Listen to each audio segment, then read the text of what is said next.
Welcome to the What is Stoicism podcast. Listening is one of the most powerful skills we can develop.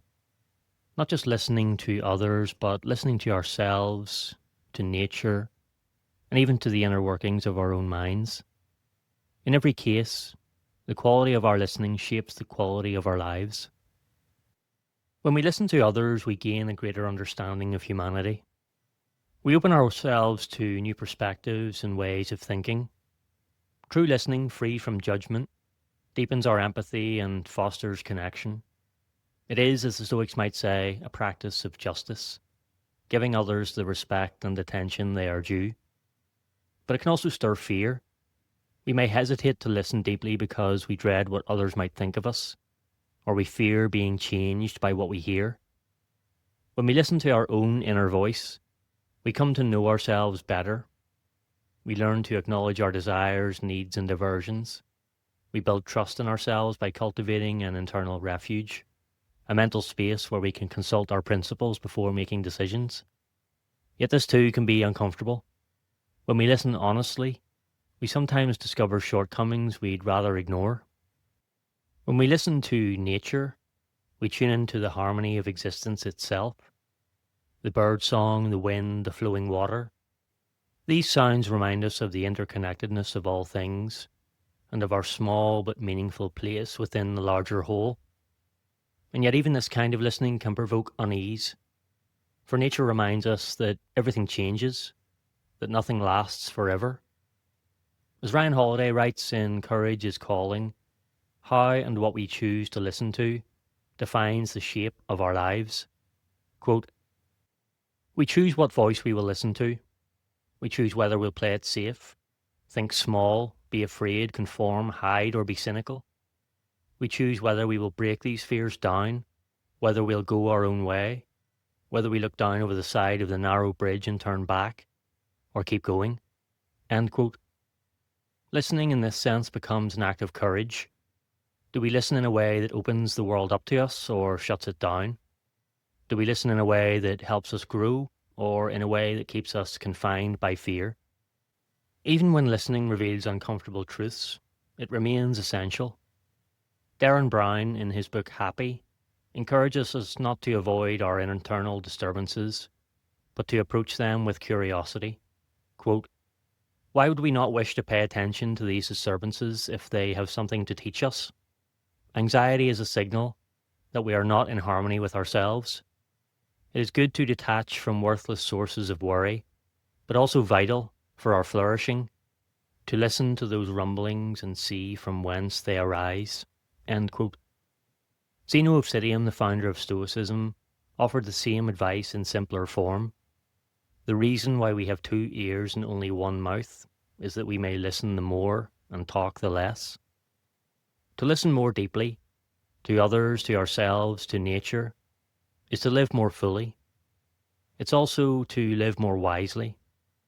The Stoics believe that wisdom begins with perception, the impressions we receive from the world around us.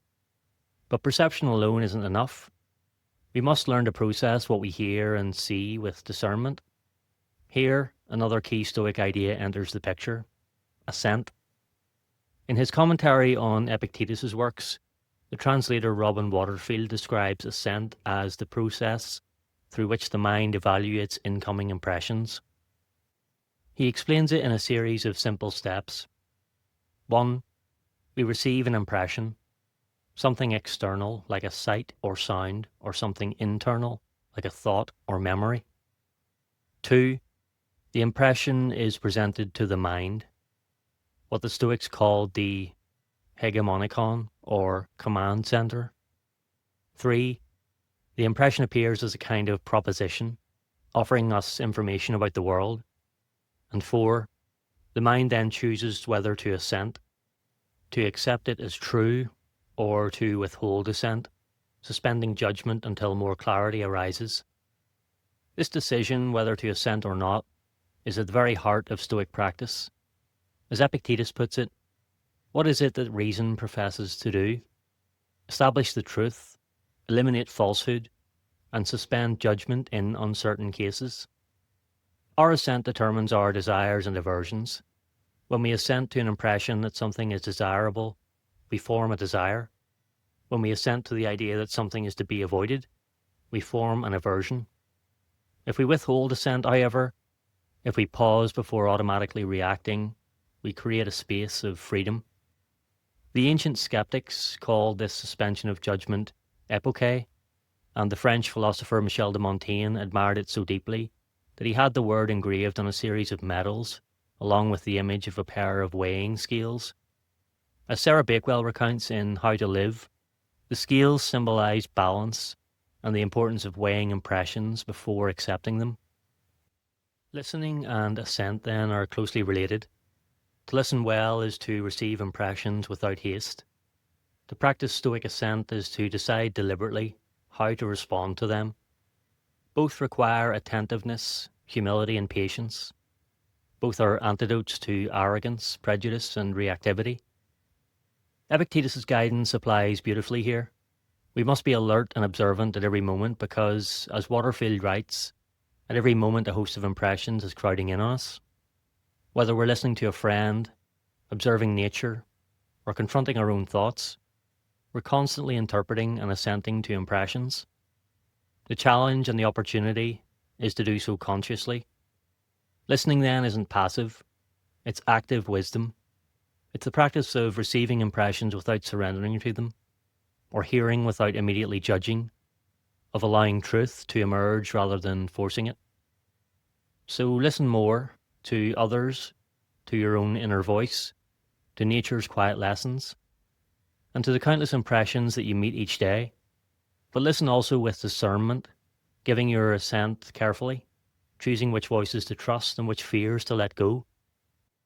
As Zeno taught, we have 2 ears and 1 mouth, so that we might listen more and talk less. The Stoics would add, we also have 1 mind, so that we may think before we assent.